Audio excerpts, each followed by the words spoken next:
All right, guys, welcome back. We previously talked about tonicity, which is our hypertonic, hypotonic, and isotonic, sort of like how we can generally predict how water is going to move across a cell. So I mentioned that there was math that we could use for this, and so that's what we're going to talk about today. Just be aware that if you don't have them already posted, a couple weeks ago in our Google Classroom, we had our formula sheets for the AP exam. And what we're going to talk about today is at least a couple of them off of there. So just be aware that you are going to have to know how to use this formula, even though you will probably be given most of the formula on your test. Okay? Just with that disclaimer out there.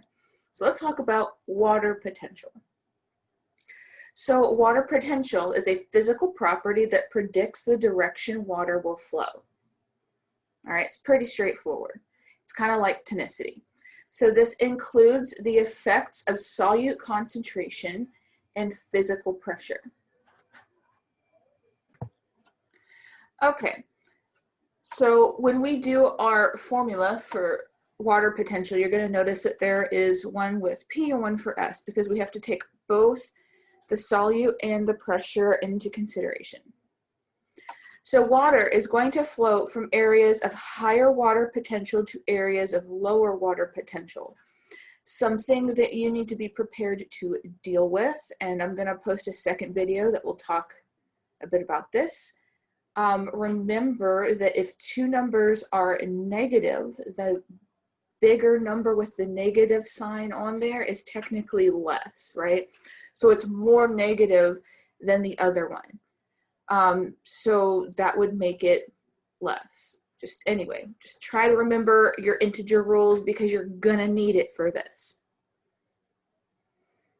So areas of low solute to areas of high solute, which we talked about yesterday or in our last lesson.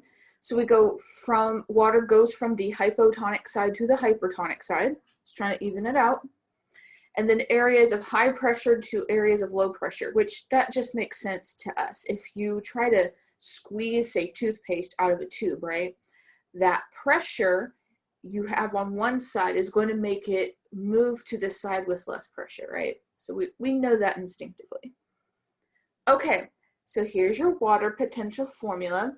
So this letter right here is the Greek psi. There's some videos that talk about it like it looks like a trident, right? And Poseidon, the Greek god of the sea, had a trident, so that's how they remember its water potential. Okay, so it can be measured in megapascals, so that'd be MPa or bars. Most of your problems are going to be in bars, but just be prepared that you might see MPa instead. So 1 MPa is equal to 10 bars. If you have to do that conversion in another practice problem, you know how to do it now. So solute potential or osmotic potential, so we got to figure out how likely water is to move based on concentration gradient.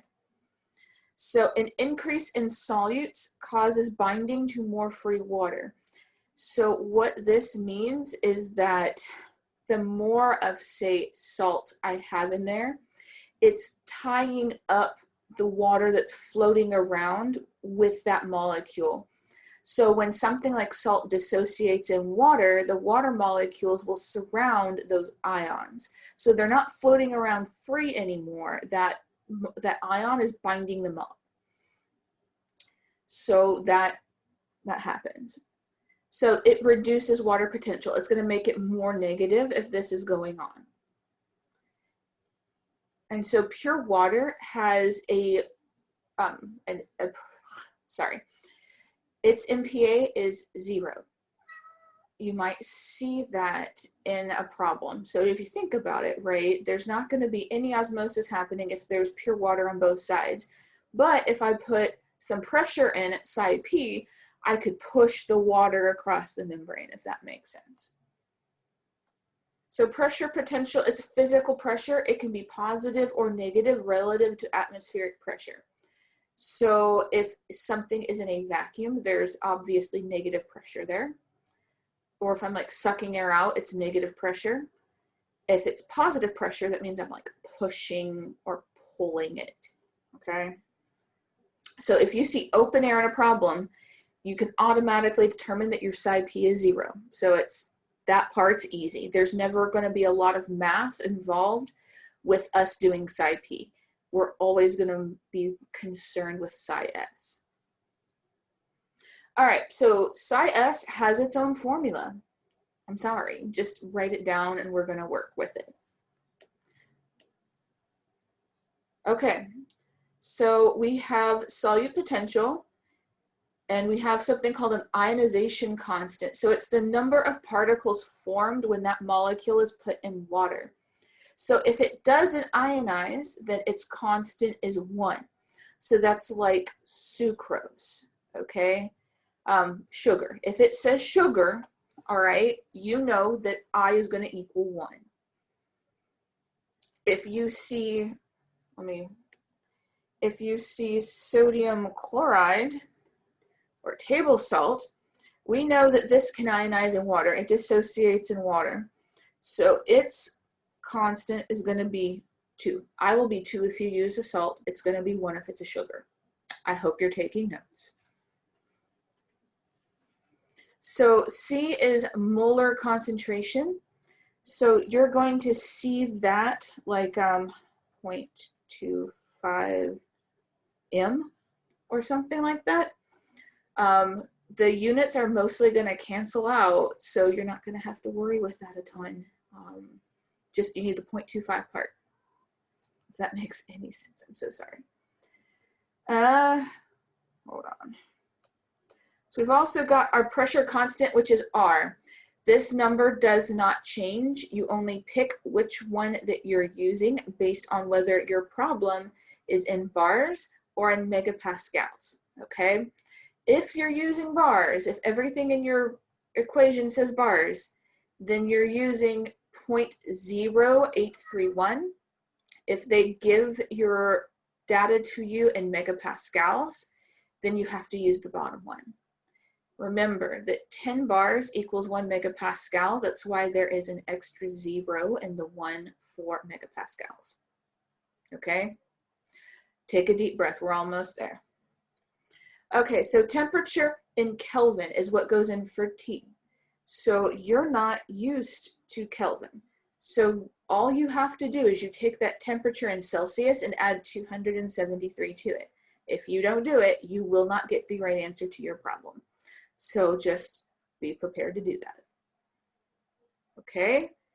Have I blown your mind enough? All right, let's look at some practice problems.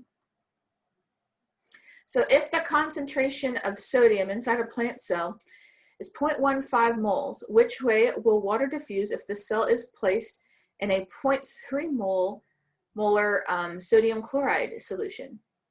So we can draw this out. So we got our beaker here, and it says a plant cell, so that means I can draw a box. So it says the plant cell has 0.15 and the beaker is 0.3. All right, so we know that water is going to move from the hypotonic side to the hypertonic side. So water should move out of the cell and into the beaker. So water leaves the cell, water moves from low solute concentration to high solute concentration, which should have been one of those 3 or 4 things you wrote down from the previous slide. Okay? With me so far? Okay. The molar concentration of a sugar solution is 0.3 moles. This beaker is sitting on your desk in the open air. Calculate the solute potential at 27 degrees Celsius. Find your answer in bars. So since it's bars, we know we're using 0.0, we're using the one that only has 1 0 in the front. I think it's 813, I think so. 831, apologies, got it backwards. Okay, so what I would do first, if you need to make a numbered list for yourself to solve this, number 1, you write down your formula. Number 2, you write down what each variable is, what you're going to substitute in for each variable, right? What each letter equals. So since it's sugar, we know that -I is equal to -1, okay? C is equal to 0.3. Okay, your R is 0.0831 since our equation is in bars. And then for temperature, we have the temperature in Celsius, which is 27 plus 273. So that gets us 300. So I figured all of that out. Okay, so then step 3, I'm going to multiply it together, which is what's going on right here. Yes, you will have a limited use calculator on your AP exam, and so you get to use them here. So you are going to put this in a calculator and multiply it. And so we get negative 7.48 bars. This is our psi S, or our solute potential. Okay. All right, so using the information from practice problem 2. So that's this right here. So using this information, we have this psi S. We want to solve for water potential. So remember that water potential is psi, so that's psi S plus psi P. Well, what was psi P? It said it's open air, so psi P is going to equal 0. Okay. Psi S is negative 7.48, which we got in number 2, the problem we just did. So to figure out psi, all we got to do is add those together. If there's no pressure, if it's an open air, the answers are the same. All right, there's no pressure messing around with it. It's just the osmotic pressure here. All right, hopefully we're okay. Are we okay? I have no way of knowing. Okay, so let's try another practice problem. Calculate the solute potential of a 0.2 molar sodium chloride solution at 30 degrees Celsius.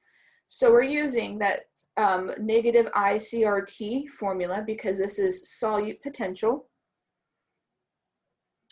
So same thing, so we put down our formula, then we're going to figure out what each letter stands for. Since it's sodium chloride, remember salt dissociates. So our I value is 2 since it's a salt. Sugars don't dissociate, salts do. So C, that's our concentration, so that's the one with moles by it, so that's 0.2. Our R value is the same that we always use, it's a constant, so it's going to be that same number every time unless it says megapascals and then you use the 0.00831. Okay? Temperature, they tell us 30 degrees Celsius, so I just add 273 to it to get my temperature in Kelvin. So once we get that written down, remember next step, we're going to multiply it together. So once you multiply it together, you put it in your calculator, you get negative 10.707 bars. Okay? All right, so let's work one last practice problem where we're going to try to compare the psi values in 2 different things and figure out how water is going to move. So let's look at our question. So the value for psi in root tissue has found to be negative 4.6. So we don't have to work anything for the root. So the root is already equal to, well, let's clear that. So the root psi is already equal to negative 4.6. That's given. I don't have to do any calculations for that.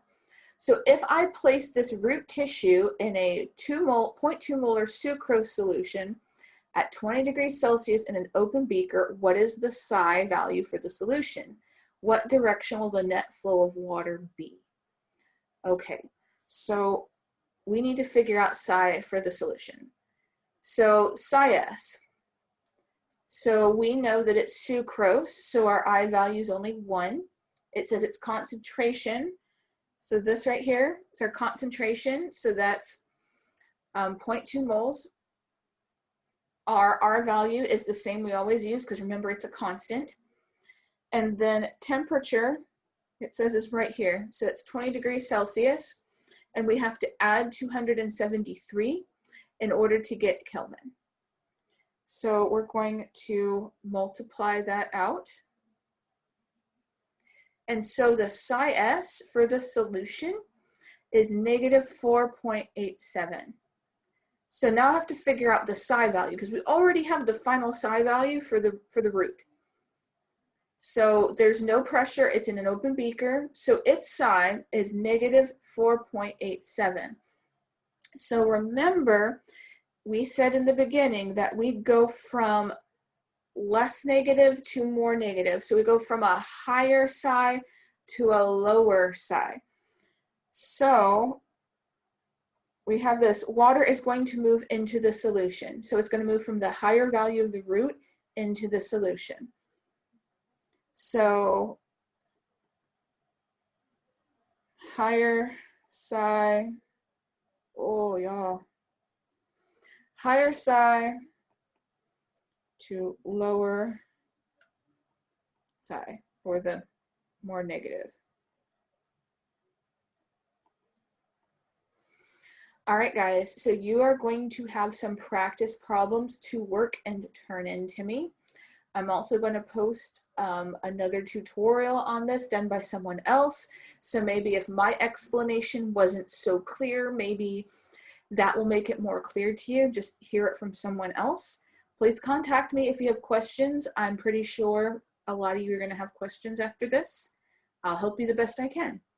So good luck, and I'll see you guys in the next video. Take care.